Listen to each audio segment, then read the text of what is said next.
on MileIQ. We're doing a webinar on MileIQ today and ASINSpector. So, Todd, we'll go over them with you, and we'll see where we go from there. Okay. All right. Welcome, everybody. We'll be going through two not really related tools, but very useful utilities tonight. First, we'll start with, and I'll go ahead and share my screen, is a utility called MileIQ. Let me close. There's some noise up here. Okay. First one is called MileIQ. Can you see the screen okay, Shawn? I see e-tail, yeah. Okay, I just closed the tab. Maybe a little.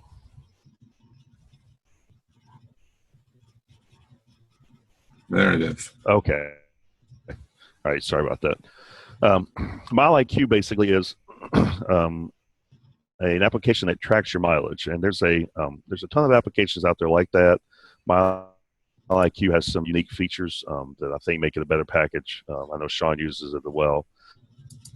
And basically, the concept behind that is mileage that you drive for your business, or really medical, or a variety of purposes, it can be deductible on your tax return. And obviously, you need to check with your CPA or accountant for what pertains to you. But in general, mileage that you drive in the course of your business, you can deduct. So MileIQ makes that easy because it's an always-on solution. So once you install it on your phone, it's always running in the background, and it captures your mileage when you're driving. Your start destination, your ending destination, date and time, all the data that the IRS requires. And then periodically, you classify those drives. So, if you run to the grocery store, that would obviously not be business, so you would mark that as a personal trip. And the way you do that on your phone is, and apologize, we can't show the phone itself, but the screen print or this screen image pretty much lays it out. But for personal trip, you just slide your finger to the left, and it has a little key up top, and that marks it as personal, which would not be on your mileage report. If it's business, you slide it to the right. That's the basic concept for it. There's some other settings that we'll show you on the tour that will allow you to kind of build some intelligence into what trips it tracks, but that's in general how it works. It is a cloud-based application, which means you have an application on your phone, but the data is sent to the World Wide Web, and it's stored there, so you don't have to worry about losing any data or anything along that way. The web page interface, which I've just clicked onto here, allows you to go in and add additional detail, or if you don't want to do it on your phone or iPad, or just kind of a different view of it. I'm going to start off with unclassified, because those are the ones you need to pay attention to and classify for business or pleasure or what have you. And I create a couple of demo entries, and then some of this is real data, just kind of show you how it works. But on Monday, I know this was a trip to a Costco for grocery shopping, basically. So I would classify that as personal. Really no need to break down personal categories. If you did want to, for whatever reason, there's a real easy link here to go in and edit categories. It takes you to the setup screen. So say, for whatever reason, I want to keep track of grocery shopping. So then you just go in and add groceries as a personal category. Save it. And then when you go back, that will be one of your options. So it's completely customizable. You can add as many categories as you want for any reasons, really. So now I can go back in and say, okay, this was my trip from work to the grocery store.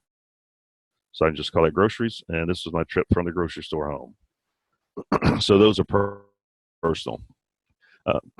Tuesday trip, this was a trip to a commute to work. So if you want to keep track of your commute separately, you can. So commute's not deductible, but again, check with your tax advisor. This was a trip that a mixed trip out for supplies for the business, and then also just general trips. So this particular, this was a trip for business supplies. So for business, you can mark it as drive between your offices, so office and warehouse, pretty self-explanatory categories that not all would apply to Amazon sellers, but customer visit, meeting, errand supplies, meals, entertainment, temporary site, etc. Some of the categories I would add would be sourcing, if you're going out sourcing, dropping off at the post office, that type of thing, if that would help jog your memory. But this one I would just call errand supplies. That marks it as a business trip, basically. And then you just go through and classify the rest of them. It actually has in the records that it captures from your phone, it has the GPS data, so it's very defensible from an IRS standpoint, because you can actually prove that at least your phone was where you said it was at the date and time. So it really builds an ironclad track record of where you've been. It keeps a category or running summary for the number of miles you've done or that you track for business miles. In the settings panel, there are a couple of interesting features that you can set. Custom purposes was the screen that we were just in. So, if you, for instance, if you don't go to a temporary site, you can hide that. If you go to the airport a ton, you can drag it and move it up, so it always shows in the top of your list. And as I mentioned, you can add basically unlimited categories for however you want to capture it. Basically, the only main thing that you really want to make sure you keep track of is whether it's a business or personal, because business will be captured under report for your deductible mileage, and personal won't, obviously. Vehicles, the IRS does require you to keep track of which vehicle you drove it in. So this is where you can go in and enter your vehicles, make, model, year, that type of thing. Rates and units. This, I wouldn't really go and change that. It just shows you based on the IRS deduction rate what your rates are, and really this is just used for reporting purposes. But if you were in a country where you don't use mileage, you can change that kilometers. Set work hours.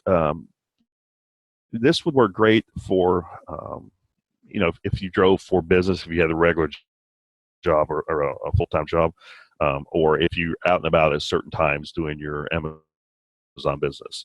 Basically what this does is you tell it your work hours, and so it only pays attention to places that you drive during these work hours. So say that for your Amazon business, you diligently work every Monday through Friday from 8 a.m. to 8 p.m. Then you could set this up to say 8 to 8, and anything after that, it wouldn't track and require you to classify it, because it would know already that you say you don't work during those hours. Probably doesn't apply to a lot of Amazon sellers, because I know it's crazy hours and it always varies, but just something to keep in mind.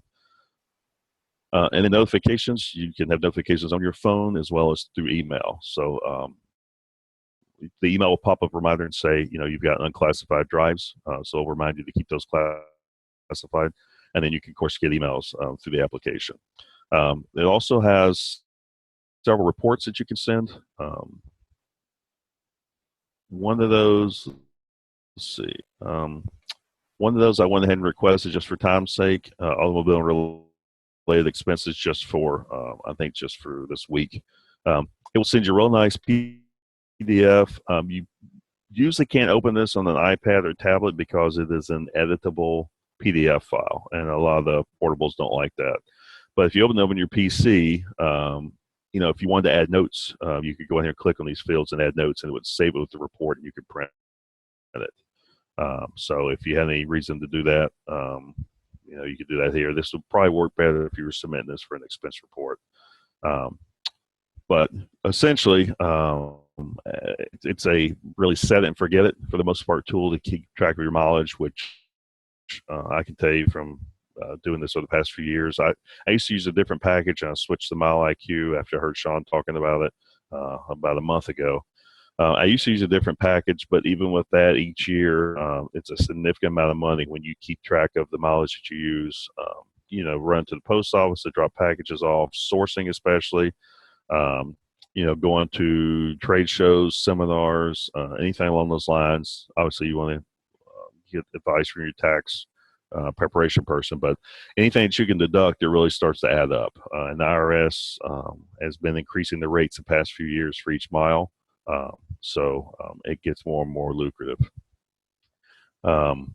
The annual report is useful, obviously, when you're doing your taxes. When you do the annual report, it will send you a link to the report where you can either do a PDF or a CSV, which is nice because a lot of the tax packages will import a CSV, or you can just hand it off to your CPA in CSV format, and it's easy for them to work with as spreadsheet format, basically. Monthly report is very similar to the annual, just on the monthly standpoint, and then report history just shows you your history. The package is free for a certain number of drives. Yeah, I forgot to look. Do you know how many drives you get for free, Shawn? Do you recall? I don't remember. I should have looked that up. I'm sorry. But you get a certain number of drives on the free package. If you want to go beyond that, you do have to pay the subscription. It's $60 a year for an annual subscription. But again, it's well worth it. And like I mentioned on the webpage, 1 month's driving for the average person will pay for that. Only other thing to mention is you can you can group drives. Like if you only do your trip classification once a month and once a week, it does have the ability to what you call multi-select. So if you go sourcing every day, you can just click on those and edit them all as a group, or you can if it captured a trip to a store back and you're going to deduct that, you can join them as one trip. So it looks a little more contiguous. It's not as confusing. It's $5.99 a month or $59.99 a year. Okay. All righty. You do have also the ability to add trips, which I was very impressed with this functionality. It's nobody knows the address of their Walmart or what have you. So say I was at the post office in Brandon. Once you first start typing, and hopefully it's not delayed because I'm on a Zoom. Yeah, okay. This may not work. Okay, if you're not wirelessly streaming a Zoom, and it's at the same time, it works fast, but you can basically type in like post office Brandon, Florida, and it will recognize the address and populate it for you. Same as if you're going to the Walmart on Bloomingdale. You can type in just English, basically, versions of going, and it will recognize it and populate the address or give you the thing to select from. So that's a super easy way to enter manually, and then you go in and just pick your date and time that you made the trip, and then you add the drive, and it will prompt you for each of the fields that it's looking for. So, category, the vehicle, that type of thing. So you can add manual trips if your phone dies or you don't have it with you for whatever reason. I think that's about it. It's very simple to use, straightforward package. So there's not a lot to go through on it. But do you have any comments, Shawn? Or is there any questions? Kelly wanted to know if we think that the battery drains more running in the background. And I don't think it does, personally. I never really noticed a difference. I don't think it takes up a whole lot. I don't think it's taking much more than doing the GPS, which is already on. You'd have to have your GPS on. So if you're disabling your GPS, then you're going to have that extra battery usage from that as well. Yeah. And I have an old beater phone. We were just talking about before the webcast. I have an old iPhone 4. And I can, obviously when the GPS is on, I can tell the difference in battery life, but it's not, it's not devastating. I typically just plug it in the charge when I'm in the car, and that kind of compensates for whatever battery drain there is. But it from the flip side, having used a package that did not automatically track it unless you started it, I can tell you it's a lifesaver, because I can't tell you how many times I got to a store or got somewhere and realized I forgot to put it. So then you have to go back and calculate the miles and when you left and kind of build that in on the back end. And it's easy to forget, and it's money on the table. Here you save for an 8-mile trip, it's $4.89 deduction off your taxes. So definitely worthwhile. Any other questions? Yeah. Also about using it on two two phones at the same time. I've never heard of an issue. Nope. And it's just sending all that data to your account. You have an account on the computer, obviously, is what we're showing. So it should add all that data at the same time. I haven't tried using it on two devices at the same time, but I don't really see any reason why it wouldn't work. You might not see all the data on your phone, but when you look at the version on the computer, it should have it all, because it's just sending new entries, Yep. To their server. And I've used it on the, as I mentioned, iPhone 4 and an Android. So it works on both platforms. And as long as you use the same user ID on both phones, you see both data on the same screen. So yep, that is correct. Any questions? Anything else? Yeah, I think that about covers it. I don't, there's not much to this tool. When you're using it, I rarely ever log in on here. What I do is, you can see all your recent ones on the phone. So yep. I just look at the recent ones, and it's like that, whatever that dating app is called, where you swipe right or left. You swipe yep. One way for business and one way for personal. And that's all I do. I look, I say, oh, it's business, or oh, it's personal, and I do that. And where you see Brandon to Valrico, Tampa to Brandon, when I'm going to Walmart, if I live in Brandon, there's a Brandon Walmart, there's a Valrico Walmart. So, I'll type in what it is. And once you've done that one time, it knows that forever. So every time you go to the Brandon Walmart, for example, it's going to tell you, it's going to show that. It'll say, home to there, or, work to there, or, wherever you're going to. As soon as you enter that in as that, it will always save that. So you only have to enter these things in one time, and then you'll be able to look at the spreadsheet and see exactly where you're coming from and going to. And, at the end of the year, it'll be very easy to categorize. Are you talking about in the notes section? Where you enter the name, or are you talking about up here where you name it? Right there where you name it. I'm just saying how I use it on the phone. Yeah, I've never done that. That's interesting. Okay, yeah. So it shows that location. So if I don't even know, I'll look at it, I'll zoom in, I'll say, oh, that's Brandon Walmart. And then, from then on forever, even when you look at it on your phone, it's going to say Brandon Walmart. Okay. Huh. Yeah. Something new. Never knew that. So, that's what I do. And then, of course, I'm going to the same places all the time, because I'm doing retail arbitrage. So, most people are going to be in the same boat, I think. If you're doing retail, you're always going to the same stores. Even if it's 100 different stores, it's always going to be the same type of places. So, you just enter that stuff in once and forget about it. And, it saves so much time. The IRS wants you to make a driver's log of every single place you go to. So with this, you don't have to do anything. It's worth $6 a month to, never have to worry about it.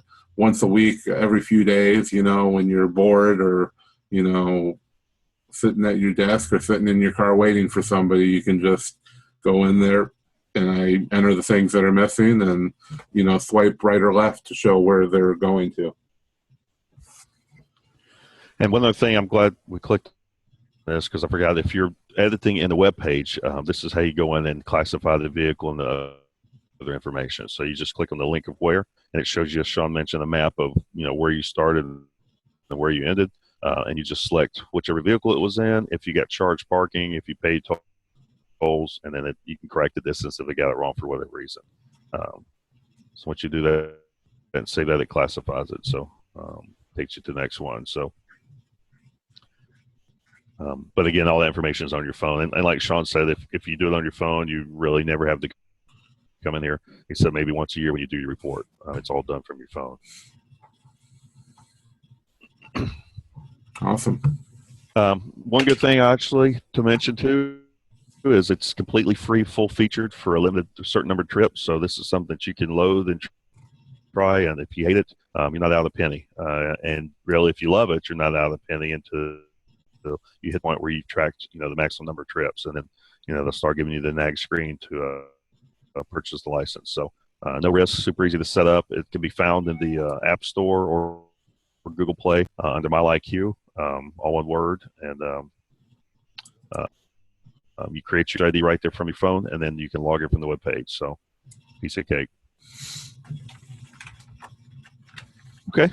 Well, if there's no further questions, I'll leave this text so somebody comes up with something. The next tool we're going to show is ASINSpector. That is actually a plugin for Chrome. It only works in Chrome. You download from the store. Once you purchase it, they give you a code that enables it for your basically, and then it will enable the functionality. What ASINSpector does is it gives you wealth of it on a particular Amazon product. Just like the name says, ASINSpector, it's meant for, you can't really run it from the main Amazon page. If you try to run it here, it'll just say, hey, you need this for something. It's meant to run once you're searched for something to kind of narrow it down. It works for whether you do retail arbitrage, online arbitrage, or really wholesaling. I use it for wholesaling. It's got really use cases for each of them. One of the things that they use it for in wholesaling is, say I pick up a new brand. Let's go with Hostess. Say I'm going to start wholesaling Hostess stuff.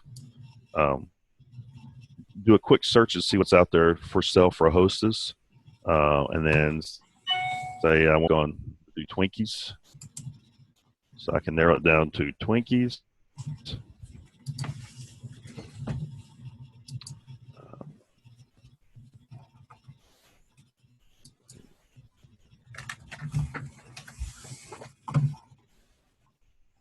Then when I click on the ASINSpector, it takes those search terms I was using and does some calculations and shows me, based on Hostess Twinkies, here are the matches it found, and gives you a wealth of information right there on the screen.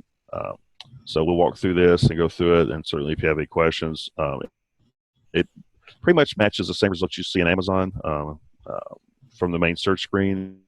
It just retrieves information. And again, I'm running this webcast on the PC, which affects my internet connection, so it's typically very fast when you run it. So just keep that in mind when we're clicking on stuff. For each product that it finds, it pulls in basic information, the product name as listed, with a little, if you hover over it, it shows you a pop-up of the picture. So if you want to make sure that you're looking at the right product, I'll see the brand, the category it's listed in. This is useful to check because, people are notorious about, listing something in, clothing or something odd that they're ungated in, just keep other people from selling it. So that's a real good thing to click. If you hover over the eye on the screen, it shows you the total number of products in each category as they're listed. So that gives you a real quick way to calculate the percentage of the sales rank. Shows you the sales rank for that particular item. Then it does some math, and just want to clarify that it's not an exact science math. You're not going to get an exact match on these numbers. It's a best case educated guess, really, based on data that ASINSpector's collected, sales they've collected, and just their estimate based on the sales rank, what you would sell. But basically, it's saying, and it's predicated on you having a buy box, basically. So they're saying that at this rank, if you had the buy box, they estimate that you would sell 32 of these a month. The estimated revenue that you get per month is the amount that you would receive after selling the product and after fees. Shows the number of reviews for the product, and this is super useful, really for everybody, but especially if you're looking for private label opportunities. One of the things that a lot of people teach is to, find a product that has a large number of reviews, because that shows, some customer passion for it. And then, that's kind of the path you go down to find a product that you want to private label. The average rating, I use this a ton for wholesale because a lot of times you'll find something that a wholesaler carries and no one else is selling, and the reason is because it's a piece of crap, or nobody hates it, or nobody likes it, or it breaks, or what have you. So ratings another good call to pay attention to. This tells you, for the current buy box owner, what is the fulfillment. So oddly enough, this Hostess Twinkies item is fulfilled by a merchant. This one is sold by Amazon, or fulfilled by Amazon, and then the rest are fulfilled by merchant. If it shows AMZ as a buy box seller, that is Amazon that is on the listing. If it shows FBA, it's a third-party Amazon selling via FBA. And if you hover over it, as you see, it will show you who that seller is. NTX sales. Price, the current buy box price for new condition. And then if you're looking to source this item, or if you're doing private label thing, it has some handy shortcuts to Alibaba and Alibaba Express, which is where a lot of private labels start their search.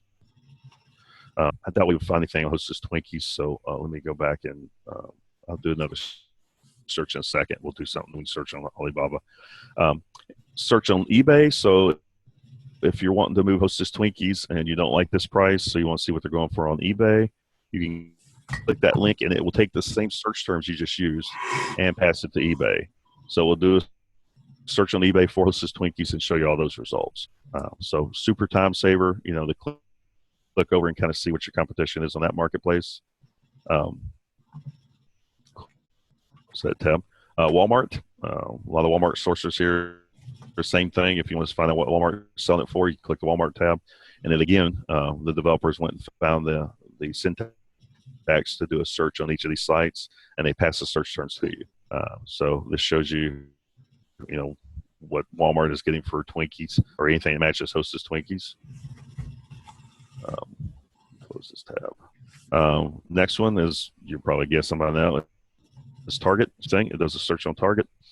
Camel. That shows the, as I'm sure most of you are aware, that shows the pricing history and sales rank history for the product.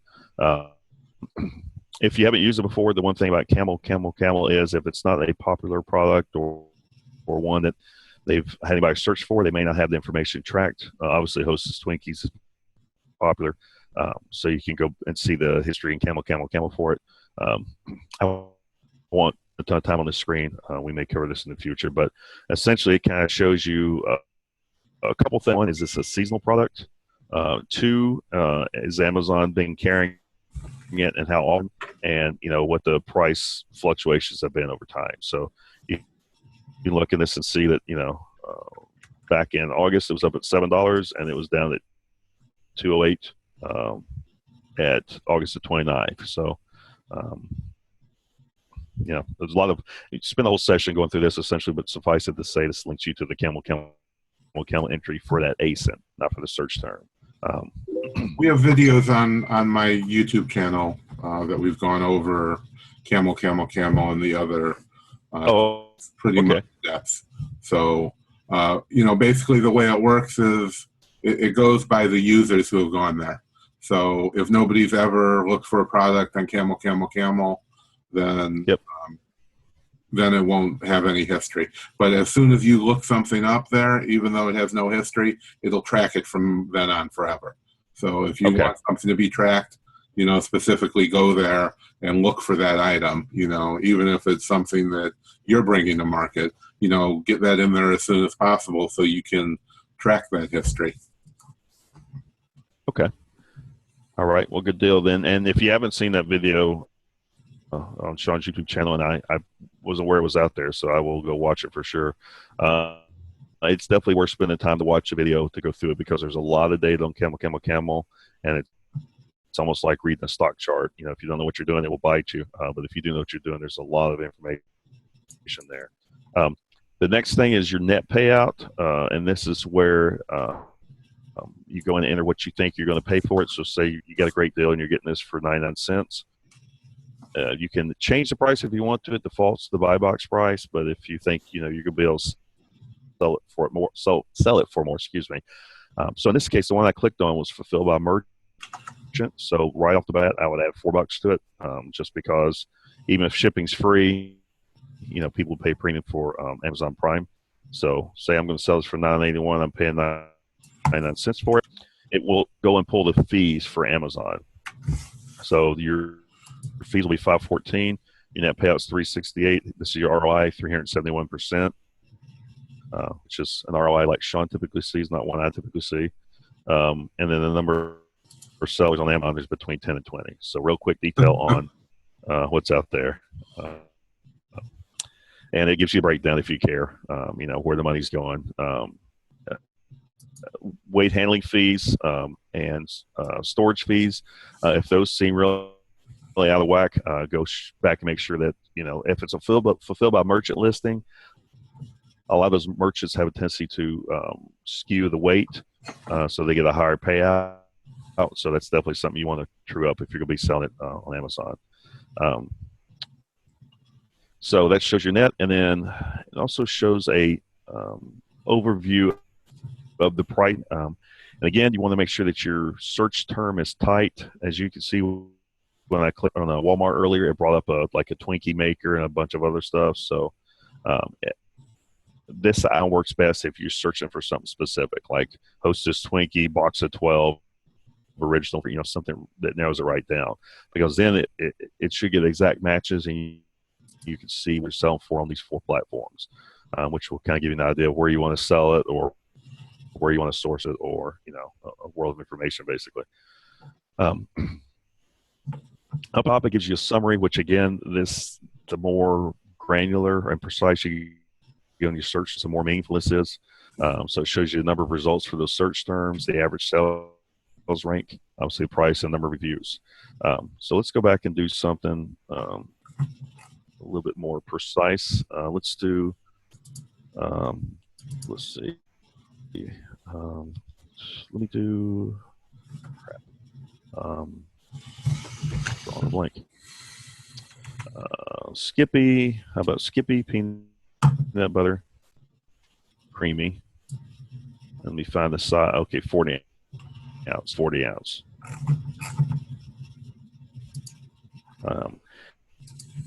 With a search term like this that is specific, you should get really just the multi-packs and the single packs of that particular item, unless someone's in that search descriptions. So a search term like this would get you closer to getting real good pricing data matches at Walmart and Target. We also said we would do something that's Alibaba friendly, so I'll show you what that looks like for those searches. So I'll do the classic silicone baking glove or baking mat. That seems to be, or at least the past year, that was the #1 private label product that everybody and the brother was doing. Silicone. I'm in technology, so Silicon Valley rolls off the tongue, but it's hard to spell. Baking mat. Yeah, that should be close enough. So something like this, if you were looking for private, would give you search terms that would be located on Alibaba or AliExpress. So we'll pull this and just show you what the different results would look like. This, you're probably gonna get a huge number of results because, like I said, everybody and the brother was selling it. So there we go. So something like this you will find on Alibaba. So if you're looking to get in the private label, or you're creating your own products, this will be useful, because then you can search on really your product features or the keywords, and then click on the Alibaba link, and it will take you to Alibaba.com and do a search on those particular items. And of course, you're going to find a ton of people that will make silicone rubber for you, that you can then private label and sell. A couple other things here on the bottom. You can export all the result columns you see to Excel from here. You can do it to CV if you don't want the Excel format, basically. There's a link to their Facebook group. Can click on the actual Amazon search results for what you just typed. If you close the tab and didn't leave it open, this, you can click on get search keywords. Let's see if it's going to load here. This feature sometimes doesn't work. What it's supposed to do is, and it may just be slow, it's supposed to show you the keywords that are triggered for that ASIN, or what people search on for that ASIN. But I've noticed that unless you're searching for a specific product or getting down to specific ASIN, it's kind of a crapshoot as to whether or not that works.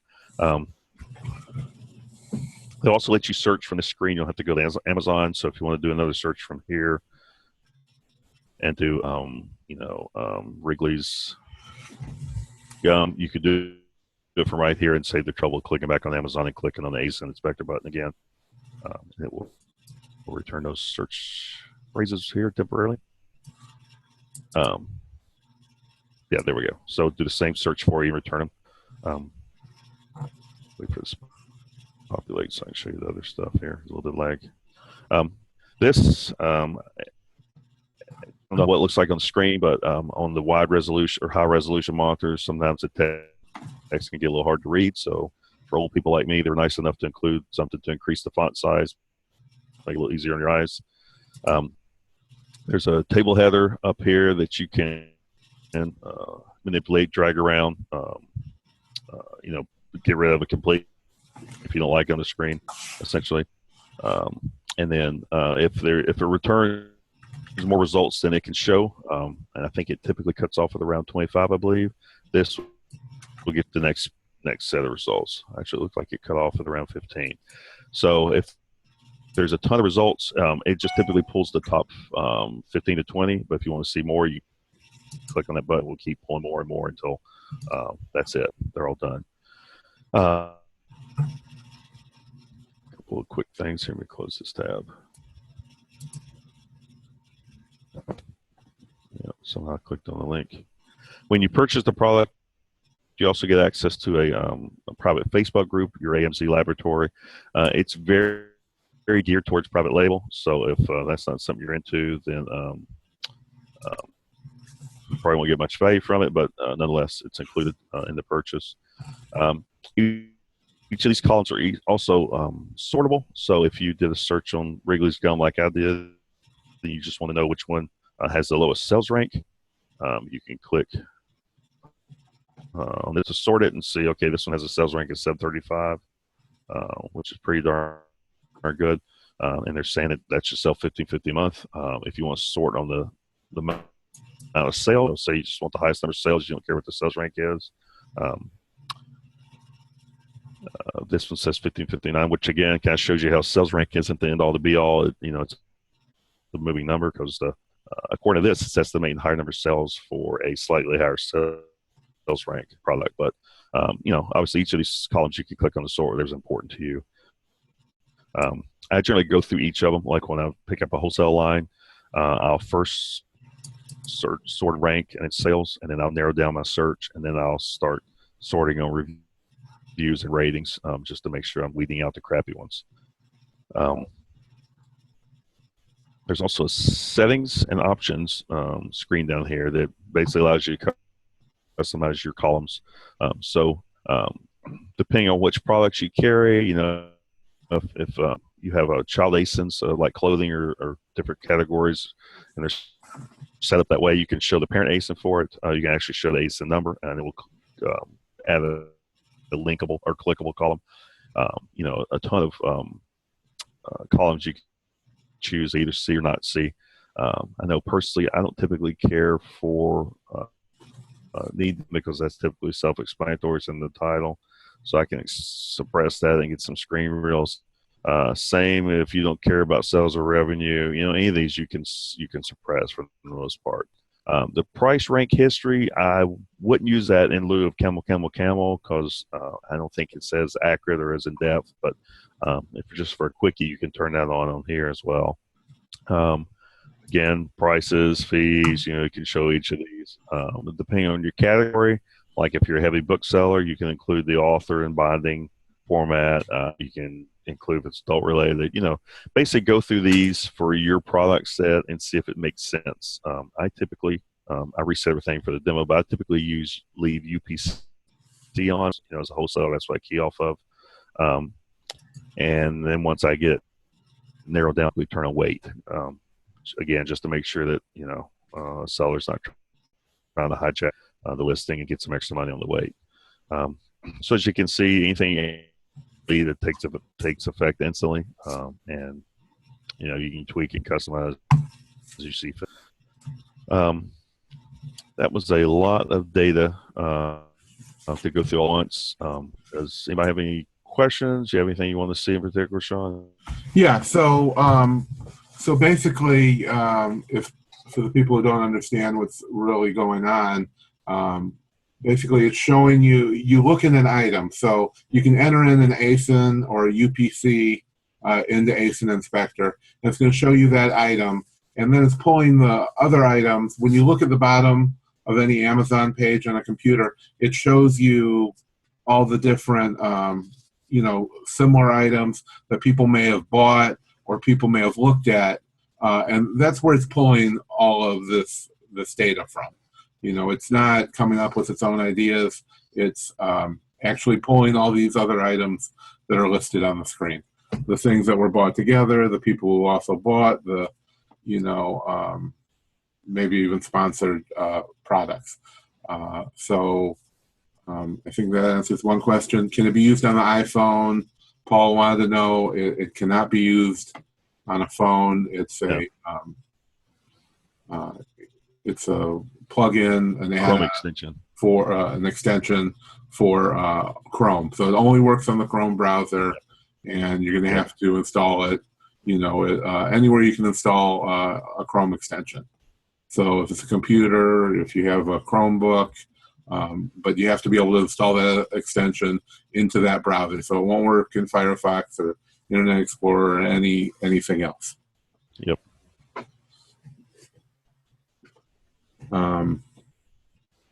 But I think that covers it. And as far as the, also I got a message about, the rank and sales.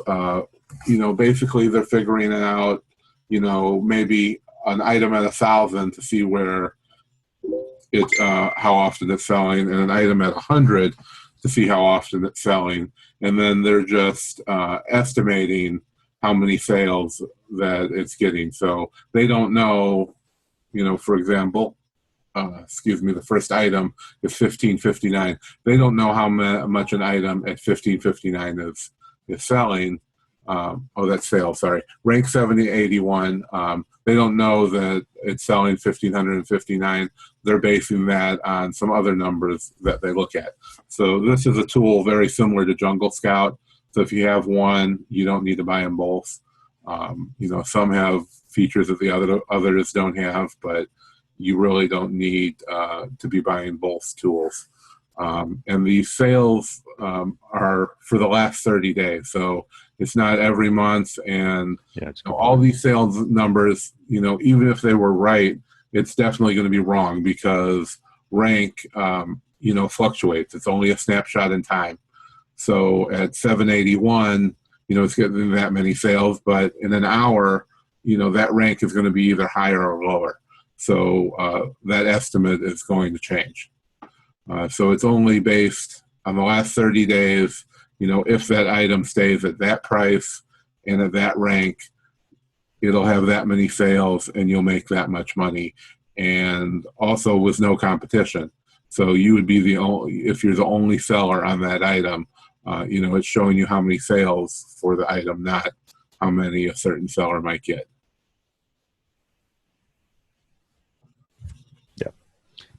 I know this data is typically used when people are looking at doing private label, when they're trying to estimate how many sales they could have per month, because theoretically you would be the only seller for your own private label product. So right, and another thing that is good for is to find good items. So you would look at let's say if there was a name brand for the baking mats we were looking at,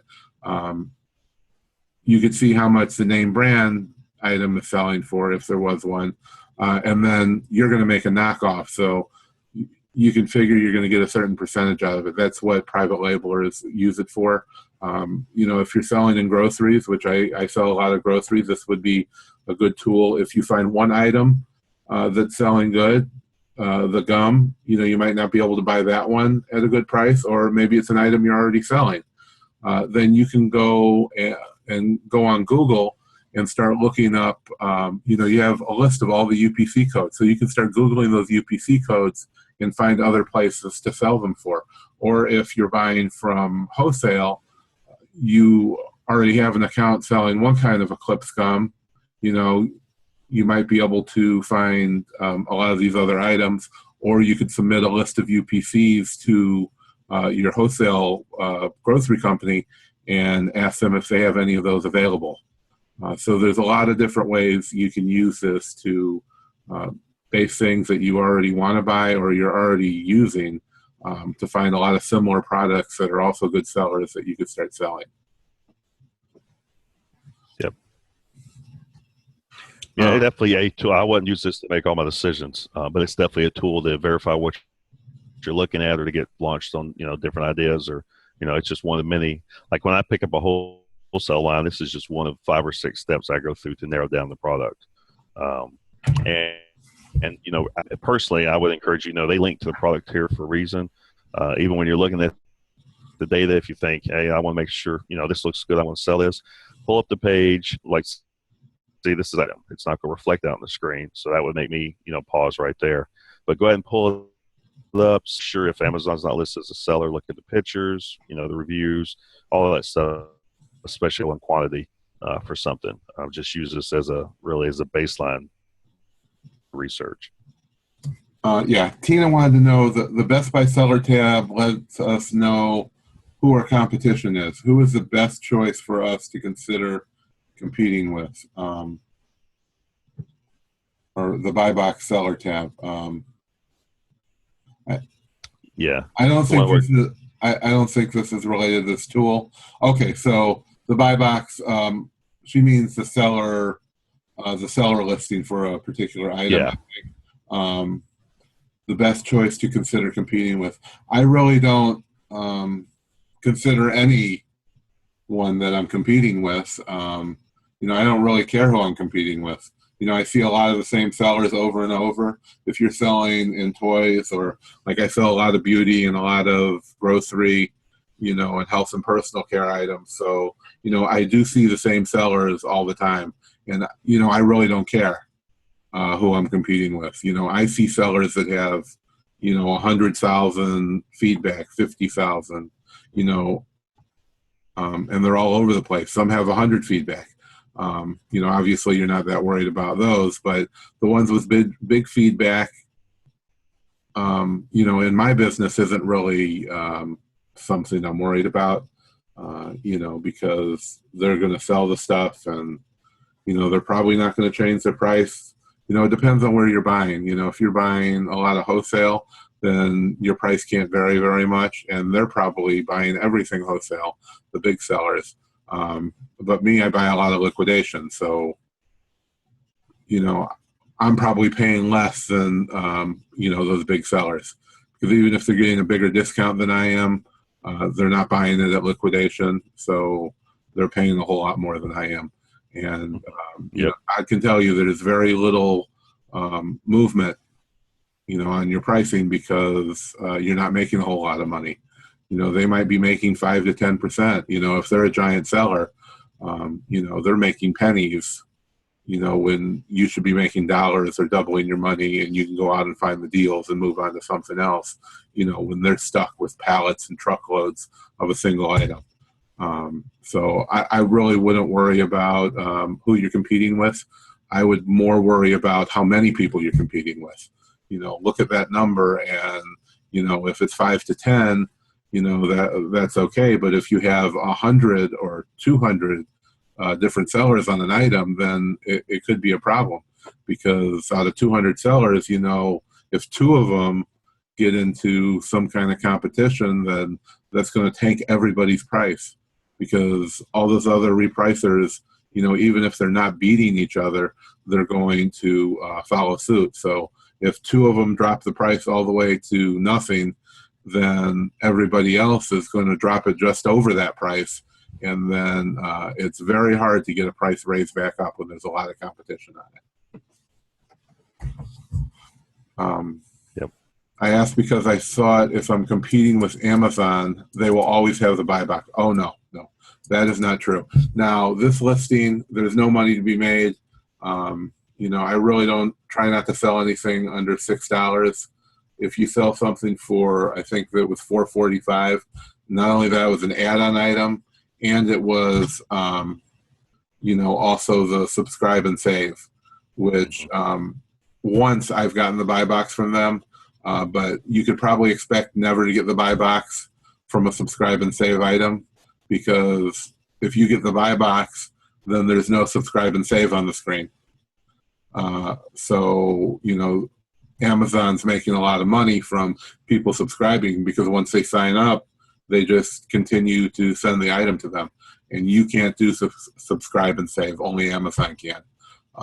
I was able to get it from them once, and I went, I think, about 20% below them. But it's not very hard to get the buy box from Amazon.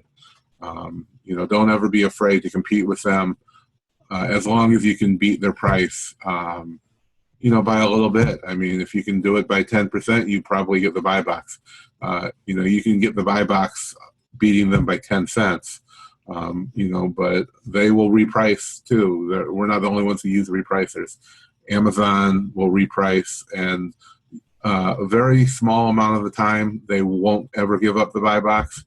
You know, I mean, I've dropped the price $10 or $15 on some higher priced items, and they didn't give it up. But for the most part, they'll let you have the buy box if it's not subscribe and save. But this item is $4.45, so, you know, at that price, you may be making, I don't know, maybe $1.50, and that's not even counting, you know, the cost of the product. That's just your Amazon fees. Yeah, that much. Tool, Tina wants to know how much the tool, this one costs. We do have a discount for it. We posted that in the group. And I think we get 30% off. So I believe it was $79. I can look it up right now, but the tool costs. But that's a one-time fee. That's not monthly. Right. And so this is a one-time fee. You know, it's not a monthly charge. And we get a 30% discount. If you use the coupon code Mastermind, which it's in the list of discounts in the group. So it costs $67, and you get a 30% discount, which is $20.10. So, you know, it's not a great charge. And, you know, we also have a discounted Jungle Scout. So, you know, similar pricing, similar, you know, similar tools. So if you go back and watch our videos, Tina, you'll see we also have a walkthrough on Jungle Scout with the actual guy who invented the program. And I think we might even, Lowell Rempel, we've been talking to, who developed this tool. I think he may come on and do a walkthrough with this one as well. You know, they're very similar. So, you know, we have both, and, you know, they both do about the same thing. So, you know, watch the video, see which one you like more. They both work the same way, and they're both Chrome extensions. So, you know, it's whatever user interface you prefer. Like we were talking about on our last video, it's just whichever one you like the looks of. Yeah, and the one-time price is nice. That's one of the things that I like, because, you know, the monthly fees, they're frustrating because they never end. You know, you feel like you're paying a lot of money, but the one-time fees are great. And I usually, you know, after fourth quarter is when I usually do the one-time fees that I'm on the fence about, because you're flush with cash. At least, you know, I am after fourth quarter because of the nature of my business. But, you know, it's 60-something bucks, you're done. You can use it for, you know, years and years with no additional fees. Right. And I know Jungle Scout does support for a year, so they'll give you free updates and free support, you know, for at least a year. And then if there's anything after that, you'll have to buy some kind of a discounted, you know, upgrade. I'm not sure how long this one does, but even for a year, $67 is what, $5 a month. So questions are fine. We love questions, you know. So, we'll help anybody with anything. It's, that's what we're here for. That's why you're paying us. So were there any other questions from anybody? I think we're already about an hour into this.